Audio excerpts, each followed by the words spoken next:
In your book, you address your remarks at the Grace Hopper celebration, the remarks that you made, and then how you learned from it. So, could you talk a bit about some of the stuff that you and Microsoft have been doing since to address diversity within the company? Yeah, I mean, it's sort of a huge learning experience for me because the answer I gave was a complete utter nonsense in retrospect. No one was interested at the women's conference to listen to my own personal experience. What they wanted to know was what is me as a CEO of a company doing to create a more inclusive culture. And so subsequently, even talking to some of the women who are closest to me, even in my leadership team, I've come to realize how much more that we have to do to not only have proportional representation, but this journey just starts then, right? Which is after that, how are you creating the conditions so that they feel a sense of belonging and inclusion? And one of the things that we've done is, in fact, instead of just being a set of words, let's even done and change the compensation system for me as well as my leadership team, where we now have to make numeric progress. And so I feel that there's a lot more to be done. In fact, Melinda Gates, for example, talks about how when she joined computer science at Microsoft, there would be 35% where women in computer science classes. It's dropped to 17. And so we have a lot more to do to make computer science attractive. But the best way to do it is for companies like Microsoft to show role models who are coming in and succeeding. And so we have a very sort of solid plan. And each year we are making progress on representation and progress. Yeah, Satya, I've got an interesting question. In the book, you said that you flunked your IIT exams and then you went to India's MIT, and from there, in the US, you went to University of Wisconsin, while your peers like Sundar from Google went to Stanford and Ivy League. And yet you're here, you're the third CEO of Microsoft, you're in the middle of its boldest reinvention. So what's the lesson here from you towards Indian parents and students who are obsessed with these Ivy League universities and these premier institutions of excellence? Look, I mean, I think all parents having high expectations for their children is wonderful. But one of the things that my father had said this to me growing up is he, for example, is a guy who's never sort of met an exam that he couldn't pass. And he was always humored by the fact that how can anybody fail an IIT exam? This is a guy who never understood how can you not pass an exam. But he said one thing to me that I remember he said, I believe in the IAS, not only after you pass the IAS, you still have to write a few tests. There was this one gentleman who was his colleague in his IAS batch who wrote the last test and he came out and he said, wow, this is it. I no longer have to write any more tests. And my father sort of said to me, well, he thought how wrong this person is going to be in life, that this is somehow the beginning of it all, and this person thinks that they've achieved it all. So to me, at least, I look at it and say, look, let's have perspective. What matters more is not what you did yesterday. What's your posture of learning tomorrow? That's what I hope parents or institutional leaders, all of us, we can't be elitists. We have to be about being able to identify kids with potential, giving them the confidence to be not know-it-alls, but to learn-it-alls. That's at least my personal philosophy. Flunking exams has definitely taught me that as long as I'm learning, I'm fine. Failure is part and parcel of life. The question is, what are you going to do about it? One of the problems of hitting refresh in a web browser is that everything gets refreshed. A lot of important things, a lot of important data will just go away. While Microsoft is in this remarkable transformation, especially in the enterprise space, with the entire cloud business, reinforcing its leadership in the enterprise segment, do you think this hitting refresh is also having a side effect on the consumer business, where a lot of segments where Microsoft is not a market leader or does not have a strong play, these consumer businesses are the ones which get dropped or get affected? I actually think that, first of all, the way Bill wrote in the forward, I think, is the real logic that one has to get right, which is you don't want to change everything, you want to change only the things that need changing. On the consumer products, first of all, I view Microsoft's should never be driven by envy for what others are creating, but we should be fundamentally focused on what is it that we can do that is unique and of value. In fact, sometimes we mistake participation as value creation.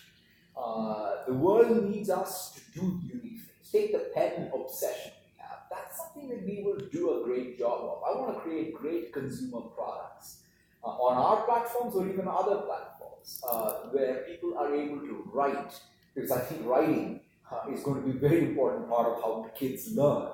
Or what we are doing in gaming. That's a consumer for consumer franchise. If anything, we'll double down in a big way, whether it's Xbox Live, whether it's Mixer, whether it's Game Pass, whether it's PC gaming or console gaming.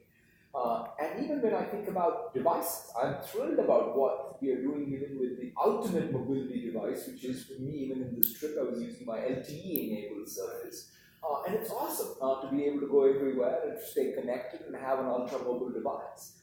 We have one operating system. We are going to be always looking at what's the form and function that can change people's behavior. We will always look for dual use. Take even what we're doing with HoloLens. Today, we are seeing tremendous success in hospitals using it, frontline or first-line workers in manufacturing using it. But at the same time, we're clear that one day Minecraft on a HoloLens is going to be a hit game. There will be consumer applications too. So we will be always looking to exploit technology that is crossing over, because I think we're uniquely capable of doing that, and also looking to the consumer categories where we have something unique to contribute. And that's where I feel we need to be much better in choosing. Like even take what we did recently between Groove or versus Spotify. I look at it and say, wow, look at the Harman Kardon speaker. In some sense, it's a fantastic Cortana speaker for Spotify. The last time I checked, there was lots more Spotify people than Groove people. And so let us in fact bring the best of what Microsoft has to a Spotify lover and create consumer fans. So that's at least the approach we want to take. You mentioned that, that the change is a work in progress, right? So what's the biggest challenge that you and Microsoft face right now? What is it that keeps you up at night? I would say that's why I frame this as more of a continuous process of change. Every night, it's that question, which is how the opportunity is so amazing, right? I mean, if you think about digital technology today compared to even when we were born in 1975, the fact that every walk of life is being more impacted by technology. Software is everywhere. Even in India, when I look at, say, the conversations I'm having across the length and breadth of this economy, it's pretty stunning in terms of how much value we can create and add. What I feel we have to do is to have that sense of purpose on what we do and how we do things be reinforced. Technologies will change, but I think that sense of identity needs to be maintained. In fact, you look at our track record, wherever things we have done that have come more naturally to us because of who we are in our DNA, we've been very successful. And who we are in our DNA is sort of important. Even if it's a consumer product to me, it's like, it's a tool. Right? What I want this to be something that, like, I fell in love with Microsoft technology because of what it created as empowerment for me, whether it was as somebody who could use Office to write documents or as a developer who could write apps. How do I stay true to that? Because that's what I think we will be able to do, which is unique, valuable, especially in today's world, where I feel in tech there's so much celebration of technology for technology's sake. I believe the next phase is going to be about the impact of technology that is much more broad spectrum in a society. And that's something that I'm looking forward to. Adding to their question, in the last couple of years, you've sort of spearheaded this reinvention with the Azure cloud and AI and now quantum computing. But there's a notion that Microsoft is now more of an enterprise company than a consumer-centric company like an Apple or a Google. Does that irk you?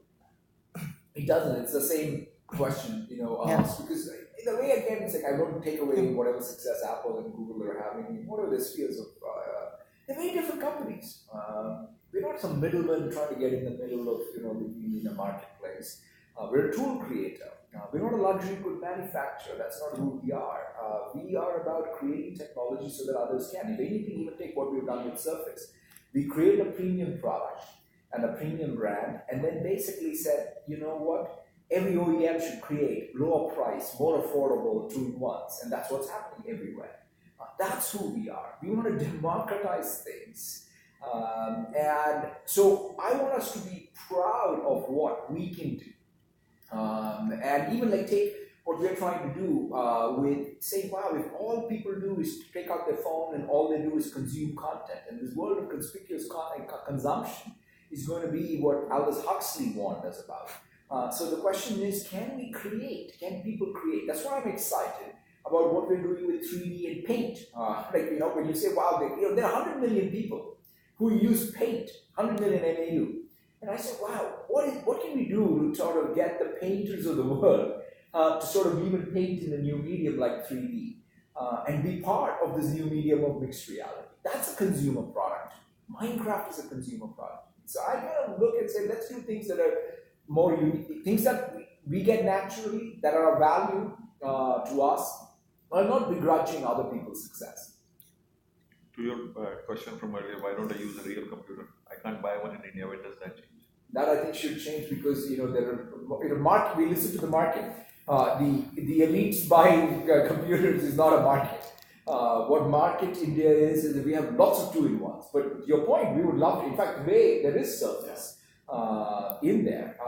But really, the thing is, we have such a range of OEM machines that are very, very competitive. But you don't want to add, like, we should get them a Surface. So definitely, and we think about it in terms of the volume support also, because when you buy a premium device, you should have the right ecosystem around it to even get that kind of support. And I think the OEMs in India are doing such a fantastic job of reaching out. So we do a lot of partnering with them even on Surface as we go to individuals. But there is Surface in the market. Not the latest model. That's a launch that's happened in China, and it's coming it's on its way to India. But China is now a market where there is just the volume differentials are significant. But he's pushing us to do better. I think we should take that as a signal. We all want our Surface. On the day. Yeah, I think even the previous generation is on there. Yeah. 3 and 4. Right. So the book is about Microsoft's reinvention and the hit refresh movement. But if you look at the past before your role as CEO, what do you think has been Microsoft's moments of change, milestones in your personal role as well as an organization? I mean, I look at sort of Microsoft through my 25 years. And for example, when I joined in '92, the existential threat of Microsoft was Novell and Sun. I started in what became NT and servers, and most people thought that we will never amount to anything in what is now considered the most successful parts of the company.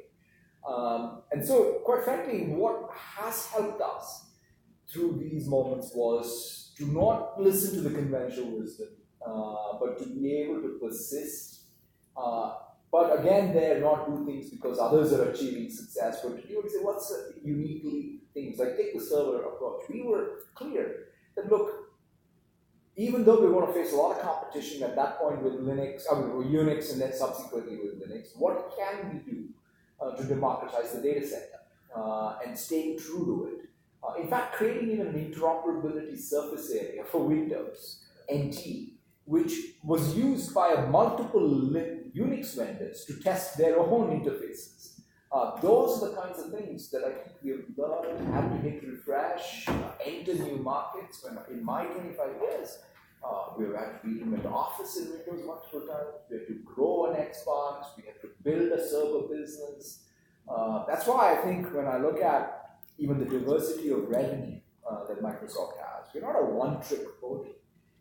We're not about one giant business. We have multiple businesses that have all through sort of process of competing hard have evolved over time. And what have been the disappointments? Many are right. Like for example, I was working on our TV on demand in '94. I lived in an apartment right next to Microsoft, got beautiful television. And then, of course, it was built on this, asynchronous transfer mode ATM to the home technology. We had like an amazing network. And guess what, the internet happened. And so we obviously had to repivot. But interestingly enough, I learned so much about distributed systems. So a lot of what is, let's say, the Azure fabric, it sort of comes also, a lot of the things that we learn how to do redundant, how do you stripe essentially a video stream across multiple disks and then to be able to serve concurrent users was capability we built, which interestingly enough is Thank all you. right. Thank you so much. Thanks for visiting. Thanks a lot. It's great seeing you.